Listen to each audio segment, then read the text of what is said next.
And your story, the more you talked, Americans from all backgrounds know what it is to be underestimated and looked down upon when they told you were too ambitious for wanting to go to Harvard. You were a mom that faced career challenges at your private law firm. How many women can relate to that? The more you spoke about your personal story, the more I know it is an American story that folks from all backgrounds can relate to. But there's something that really moved me. Behind you and your family is your daughter, Layla. And when she was 11 years old, I love this, she wrote a letter to President Obama urging him to nominate her mother, you, to the United States Supreme Court. Wow. And in that letter, her recommendation put forward that you, Judge Jackson, would be, quote, a great Supreme Court justice. I suspect after these proceedings, and please God, after your confirmation of the Supreme Court, something new will happen in America. That letter from your daughter will not be exceptional.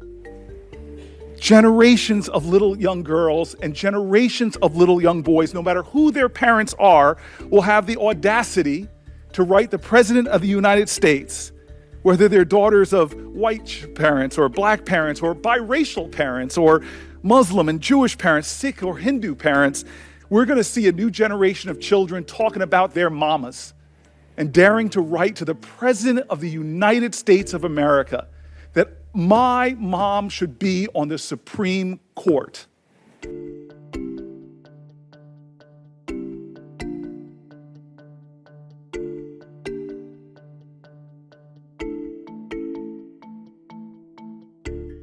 And the story of America, I think, is a testimony to this world of what diverse people can achieve. It's been said by so many of my colleagues about the fact that we have had 115 Supreme Court justices. And we shouldn't diminish the accomplishments of mostly these 108 white men. They were extraordinary patriots who helped shape this country. But now we are seeing, to the highest court in our land, a hopeful day like this. That so many of the people, so much of the rich talent of our nation who could not scarcely ever dream of sitting on the Supreme Court, now we are showing that we will indeed go deep into the waters of our nation and pull forth the best talent. Extraordinary legal talent comes from all backgrounds. I know that in our nation, for the 200 plus years of our history, there have been extraordinarily talented black people, men and women, Muslim men and women from the founding of our nation. We've seen extraordinary indigenous men and women, all who probably could have added to the greatness of our courts, but they were denied that opportunity. I believe we say these words, justice for all, but there are many of people who feel those words have been diminished by the lack of representation, the lack of avenues for talented people to ascend to our courts. But fortunately, thanks to the sacrifices of all Americans, people on both sides of the political aisle, we have begun to see more and more diverse Americans slowly get on to our federal courts.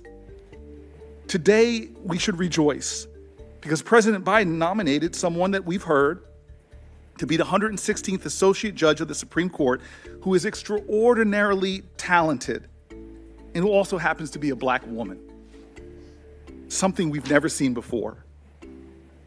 Judge Jackson's nomination breaks an artificially confining mold of our past and opens up a more promising, potential-filled future for us all as Americans. It signals that this nation will draw more deeply from all of our talent and genius that will benefit all Americans.